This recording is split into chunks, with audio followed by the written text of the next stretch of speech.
নমস্কার বন্ধু, আজ আপনাদের নিয়ে যাব শ্রী শ্রী সিদ্ধেশ্বরী মাতার মন্দির হচ্ছে কাচারি ঘাট গোলদল পাড়া। সেখানে নিয়ে গিয়ে সিদ্ধেশ্বরী মায়ের দর্শন করাবো। তারপরে হচ্ছে গোপাল বাবুর শিব মন্দির, বহুত প্রাচীনতম বটবৃক্ষ সিদ্ধেশ্বরী মন্দিরের পর তারপরে নিয়ে যাব গোলদল পাড়া শ্রী রামকৃষ্ণ সমিতি, যেটা গড়ে উঠেছে আপনার 1 বছর হলো।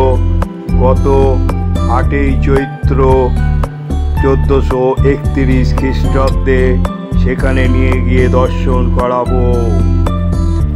এই হলো গোলদল পাড়া শ্রী রামকৃষ্ণ সমিতি, সেটাও আপনাদের দর্শন করাবো। রামকৃষ্ণদেব, মা শারদা ও স্বামী বিবেকানন্দ বিরাজ করছে। কাচারি হাটের গোপালবাবু শিব মন্দিরে নন্দী বাবাজি বিরাজ করছে। সেখানে একটা তুলসী মঞ্চ গড়ে উঠেছে। তারপর আপনাদের নিয়ে যাব গণেশ জননী পুজো 2025 বুদ্ধ পূর্ণিমা উপলক্ষে এই পুজো হয়ে থাকে। এখানে মেলাও বসে। আগে এই পুজো ছিল মণ্ডলদের, পরে এটা বারোয়ারি পুজো হয়ে যায় এবং এখানে 5 দিন এই পুজো উপলক্ষে মেলাও বসে। সেটাও আপনাদের কাছে তুলে ধরবো, এই মেলাটাও তুলে ধরবো। মানে জাগ্রত মা সিদ্ধেশ্বরী মা, জাগ্রত মা কথা বলে। মায়ের কাছে ডাকলে মা সারা দেয়, মা সারা দেবে। ধন্যবাদ আমাকে আপনাকে বলার জন্য। শ্রী শ্রী সিদ্ধেশ্বরী মাতার মন্দির, কাচারি ঘাট, গোলদল পাড়া। পুজো 4 দিন ধরে চলবে।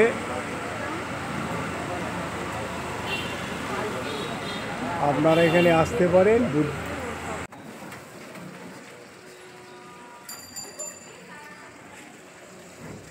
ওরা ব্যান্ডেল লোকাল ছেড়ে দিল, 9:45 লোকাল 9:59 ছাড়লো।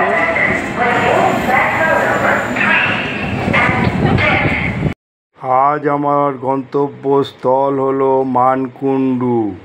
মানকুণ্ডু যেতে গেলে বর্ধমান মেন লাইনে Bardhaman local, main Bandel local, Pandua লোকালে করে চলে যাবেন ভদ্রেশ্বরে। মেন লাইনে এটা। প্রথমে দর্শন করাবো শ্রী শ্রী সিদ্ধেশ্বরী মাতার মন্দির, সেটা হচ্ছে এই কাচারি ঘাট হচ্ছে গোলদল পাড়ায় অবস্থিত। তারপর নিয়ে যাব আপনাদের কাচারি ঘাটের পাশেই গড়ে উঠেছে হচ্ছে গোপাল বাবুর শিব মন্দির, দর্শন করাবো। তারপরে গোলদল পাড়ায় শ্রী রামকৃষ্ণ সমিতি, সেটাও দর্শন করাবো। তারপর আপনাদের দর্শন করাবো গণেশ জননী পূজা, বুদ্ধ পূর্ণিমা উপলক্ষে হয়ে থাকে হচ্ছে কাচারি ঘাট, গোলদল পাড়া, চন্দননগর। মানকুণ্ডু থেকে যেতে সুবিধা। আর 1 নম্বর প্ল্যাটফর্ম থেকে বেরিয়ে আপনারা টোটো করে 20 টাকা ভাড়া দিয়ে একদম পৌঁছে যাবেন কাচারি ঘাট। সেইখানেই গিয়ে আপনাদের আজ এইগুলো দর্শন করাবো।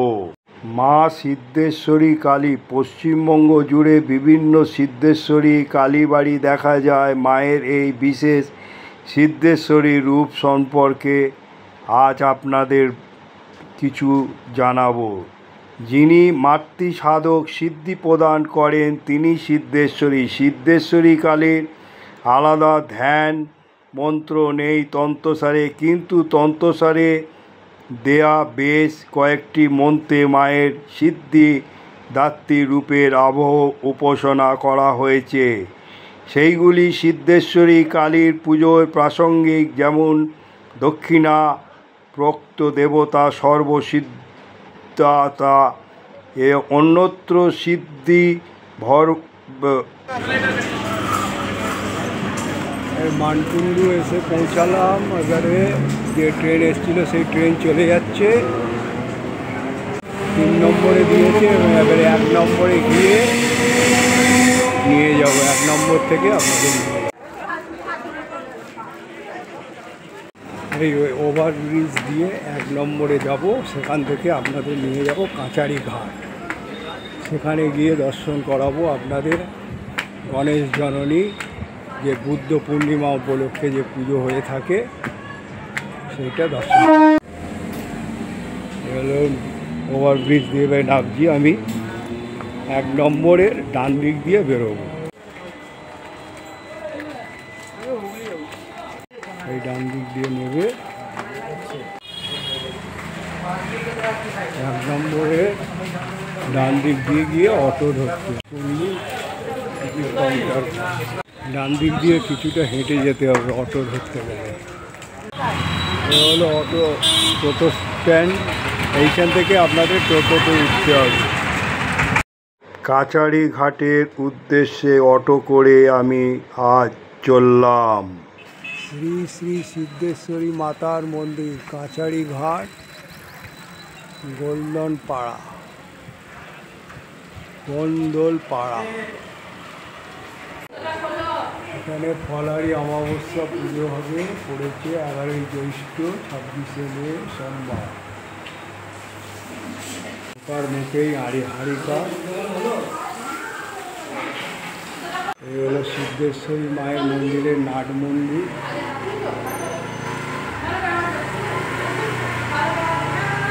এখানে হচ্ছে স্বাভাবিক দ্রব্যমূল্যের কারণে আগামী অমাবস্যা মাংসাভোগের অনুদান 131 টাকা হয়েছে। ধূপ মোমবাতি নিবেদন করে ভক্তরা। 100 বছরের ওপর পুরনো। আর ভোগের ব্যাপারে আপনি যেটা জানতে চাইছেন, ভোগের এখানে প্রত্যেক অমাবস্যাতেই ভোগ হয়, তার জন্য এখন 131 টাকা অনুদান হিসেবে নেওয়া হচ্ছে। এসে 2 দিন আগে থেকে এসে আপনাকে কুপন সংগ্রহ করতে হবে, ঠিক আছে? আর অন্যান্য সময় যদি কেউ ভোগ দেয় সেটা পালা করে যেটা দেয়। হ্যাঁ পালা করে, এবং প্রত্যেক অমাবস্যাতেই যে ভোগ দেওয়া হয় তার নাম এখানে লেখা আছে। এবারে যিনি ভোগ দিচ্ছেন সে হচ্ছে অবনী পরামানি, ঠিক আছে? এইভাবেই দেওয়া হচ্ছে। আর মন্দির খোলা হয় 10:30টার সময় খোলা হয়, সকালে 12:30টা পর্যন্ত থাকে। শনিবার মঙ্গলবার 12:30 পুজো হয়। আর সন্ধেবেলা 7টায় খোলে, 8টায় পর্যন্ত থাকে। তারপর আরতি হয়ে তারপরে শয়নে যায়, পুজো বন্ধ হয়। এই হলো এই মন্দিরের ওপরে উঠছি, দেখুন।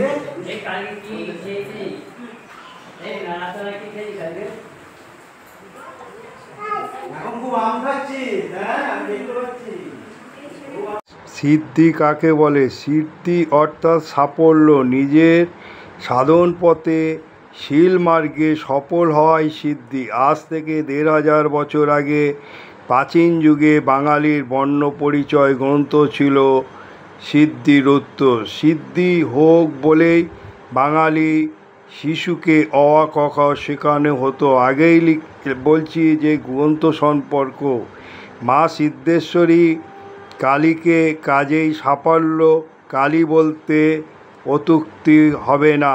তবে তন্ত্রমতে সিদ্ধির মূল অর্থ হল জীবমুক্ত হওয়া, চতুর্বর্গ লাভ করা, বলা বাহুল্য অন্তিমে মোক্ষ লাভ করা, এবং এটি পরবর্তী যুগে কুসংস্কারের আচার্য ভোজবাজি ক্ষমতা প্রাপ্ত হওয়া। শেষেরটি লোকমুখে সিদ্ধি বলে পরিচিত হয়। আজ তন্ত্র অর্থে এই যে ম্যাজিক্যাল ক্ষমতা বলে ভাবা হয়, সেই ক্ষমতা আসলে সিদ্ধির একটি পরবর্তী যুগের অর্থ।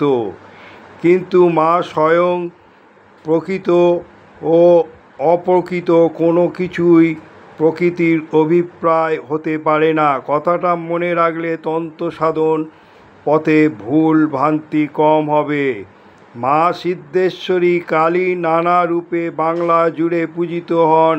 অনেক সময় তার পরিধান বস্ত্র থাকে কারণ জ্ঞান বিজ্ঞান সাধন, সর্বোপরি সিদ্ধি তার আবরণ হয়ে দেখা দেয়।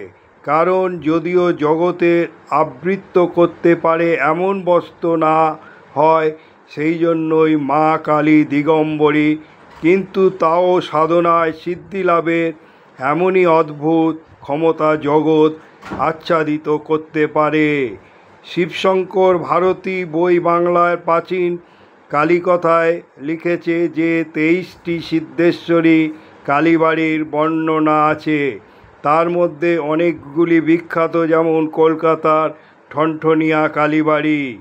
বাংলা জুড়ে আজ যে সিদ্ধেশ্বরী কালীবাড়ি দেখা যায় তার মধ্যে অল্প কয়েকটি বামাকালী, বেশিরভাগ মন্দিরেই দক্ষিণাকালী প্রতিষ্ঠিত।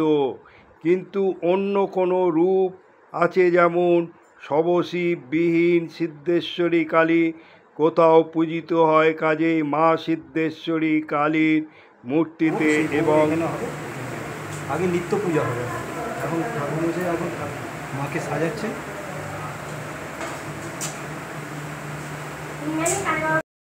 কাজেই মা সিদ্ধেশ্বরী কালীর মূর্তিতত্ত্বে এবং উপাসনার বৈচিত্র্য আছে। জয় মা কালী, জয় মা। পশ্চিমবঙ্গ জুড়ে বিভিন্ন সিদ্ধেশ্বরী কালীবাড়ি দেখা যায়। সিদ্ধেশ্বরী মায়ের রূপ সম্পর্কে আজও আপনাদের কিছু তথ্য বলবো। যিনি মাতৃসাধক সিদ্ধি প্রদান করেন তিনি সিদ্ধেশ্বরী।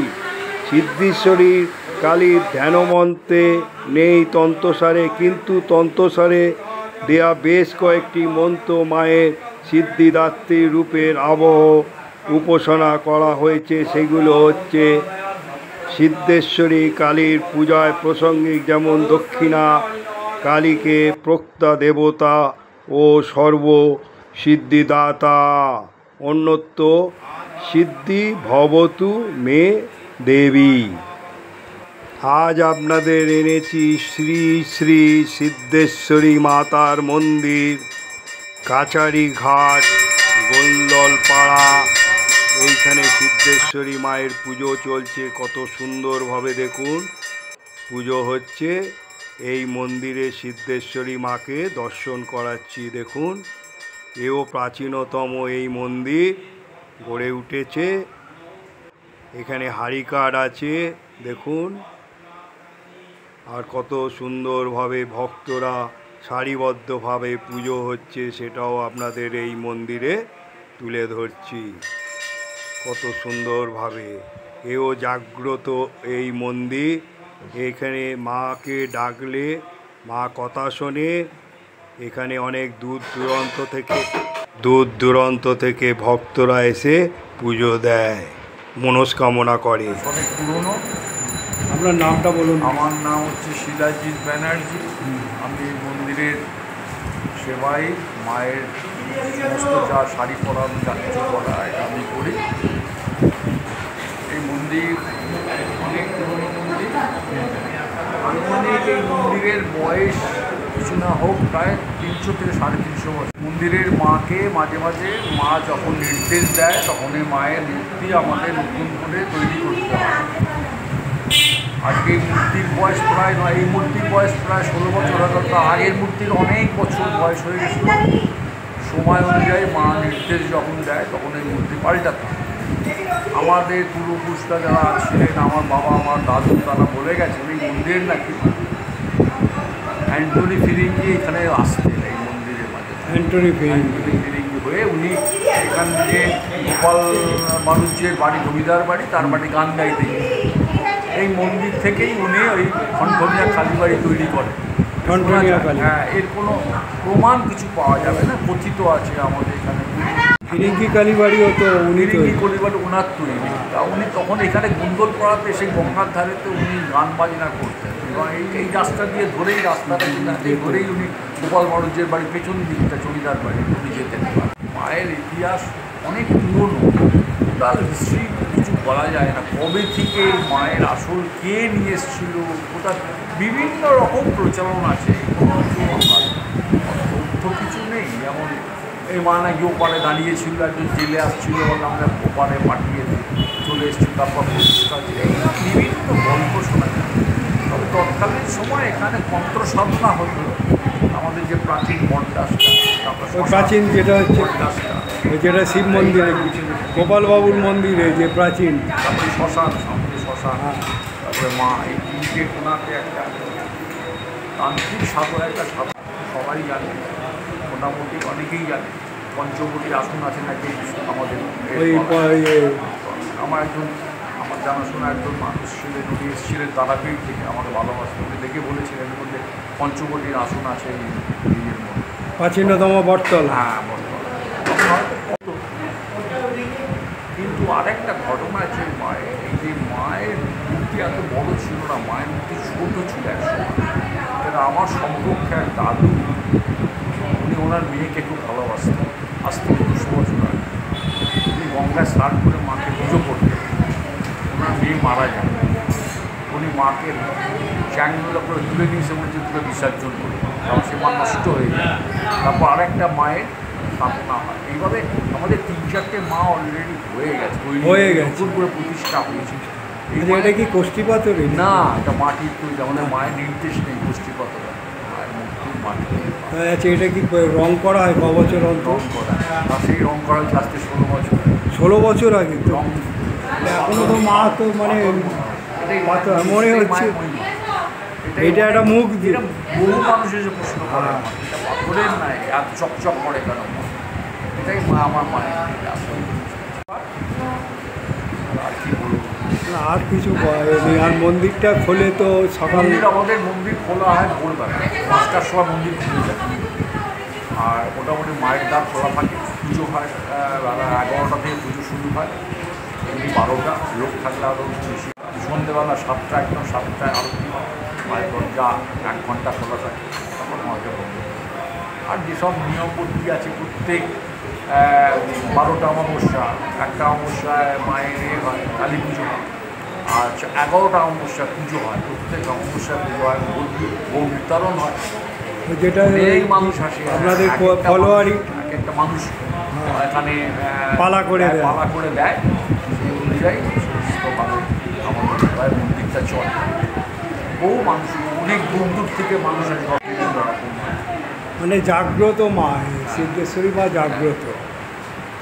মানুষ তাই বলে, মা কথা বলে, মা কথা বলে, মায়ের কাছে ডাকলে মা সাড়া দেয়, মা সাড়া দেয়, দেবেই, কেউ আটকাবে না। ধন্যবাদ আমাকে আপনাকে বলার জন্য।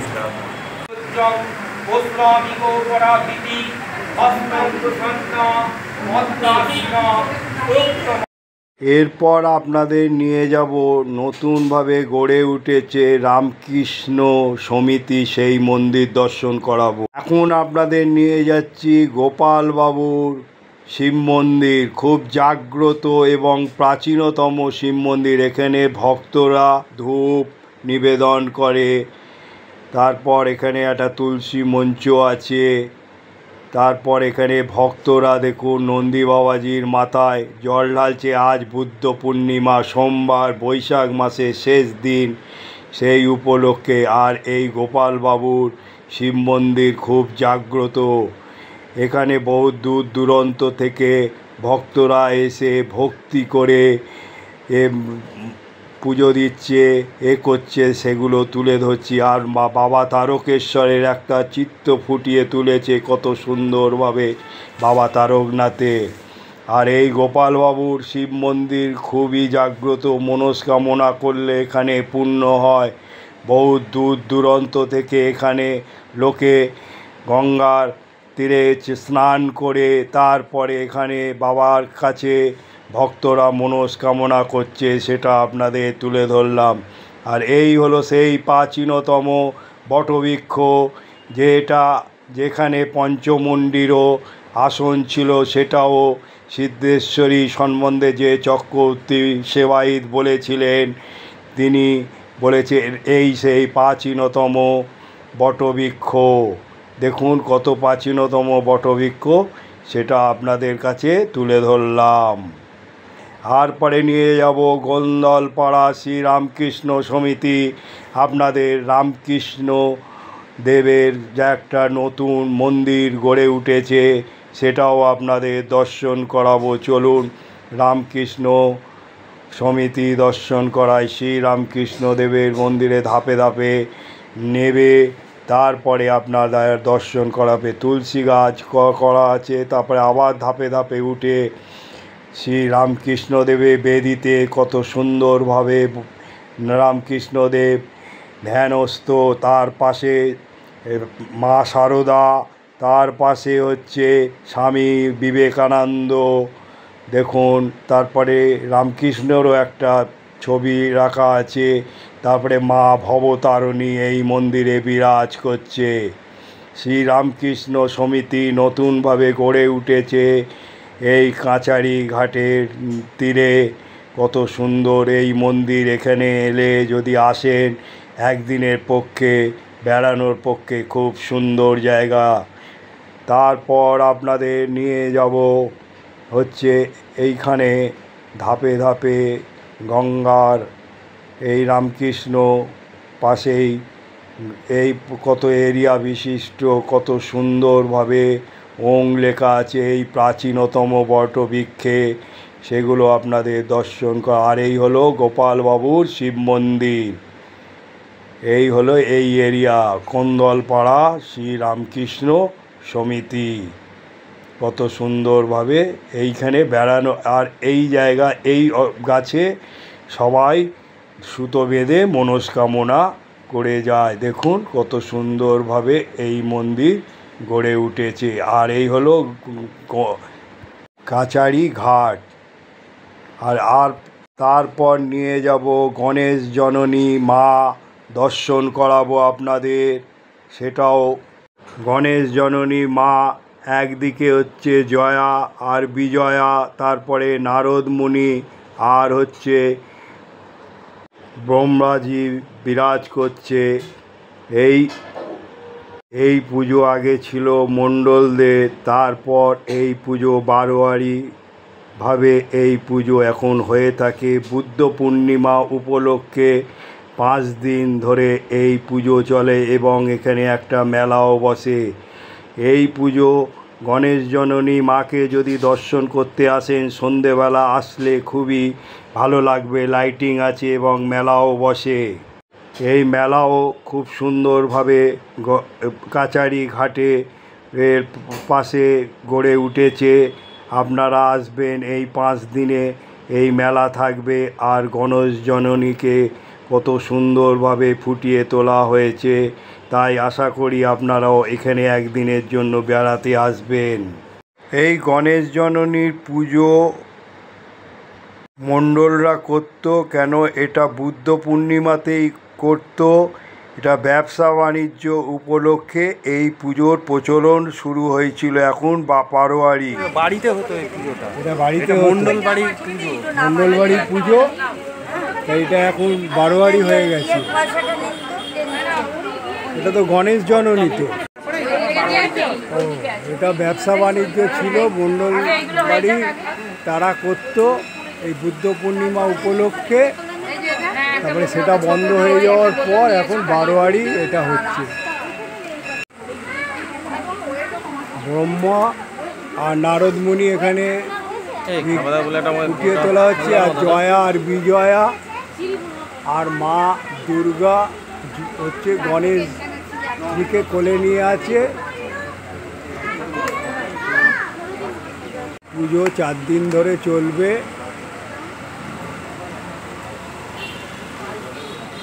আপনারা এখানে আসতে পারেন।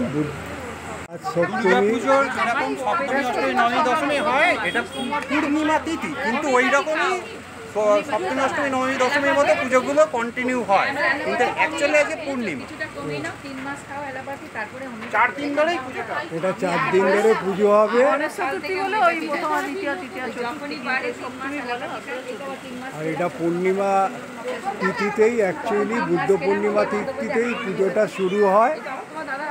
আজই পুজো শুরু হয়েছে। দেখুন কত পুজো সব দিচ্ছে। ভক্তরা নিবেদন করছে। ওদিকে একটা ছোট বাক্স দেখুন না আছে কিনা সমাজদার দেশবন্ধু এইটা আছে এখানে পুজো দিচ্ছে। কালিতে লেখা আজ বুদ্ধ পূর্ণিমা। ছোট বাক্স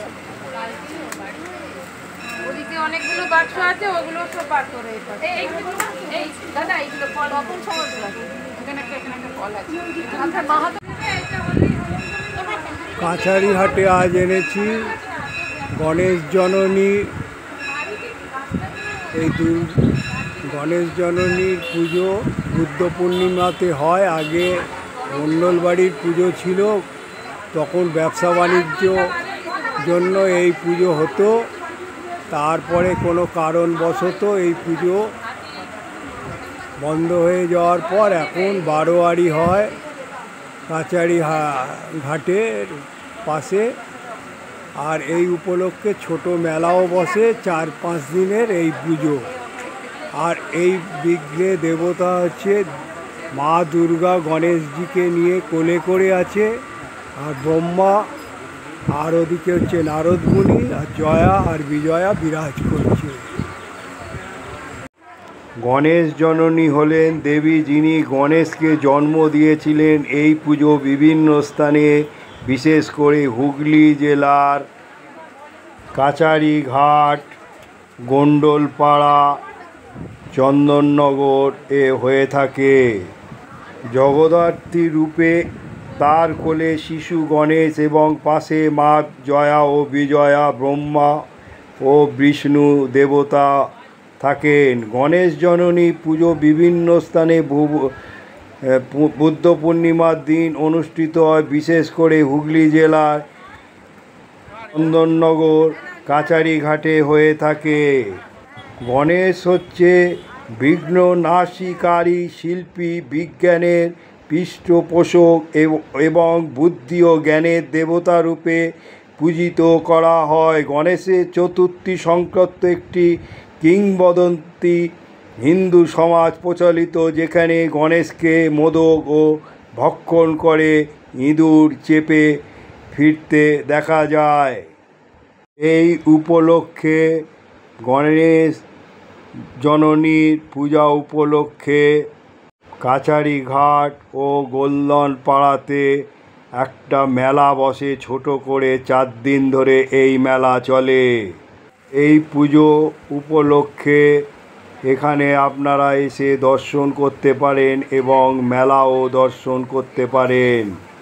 জগদ্ধাত্রী রূপে মা গণেশজিকে কোলে নিয়ে আছে, সেই জন্য গণেশজি গণেশ জননী। জয়া, বিজয়া আর নারদ মুনি আর হচ্ছে ব্রহ্মা এখানে বিরাজ করছে। এ হলো গোপাল বাবুর শিব মন্দির, খুব জাগ্রত। এখানে দূর দূরান্ত থেকে অনেক লোক আসতে শুরু করেছে। আজ বৈশাখ মাসের শেষ দিন, লোকে জল ঢালছে, মনস্কামনা করছে।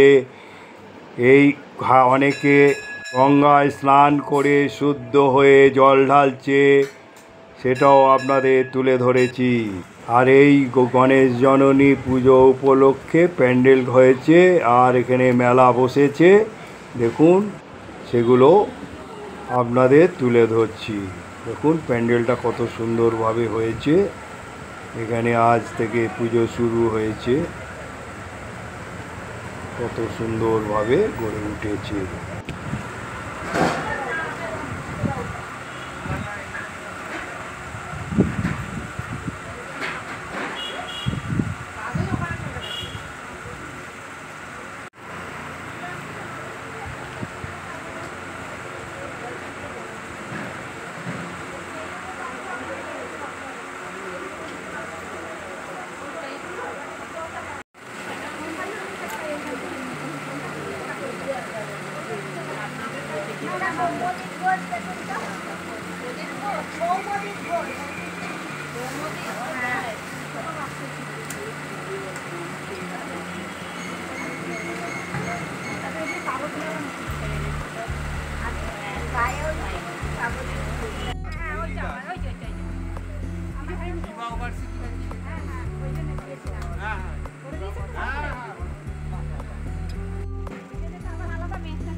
নমস্কার বন্ধু, এই ব্লগটা দেখার পর যদি আপনাদের ভালো লেগে মনে করেন তাহলে লাইক, শেয়ার ও সাবস্ক্রাইব করে পাশে থাকবেন।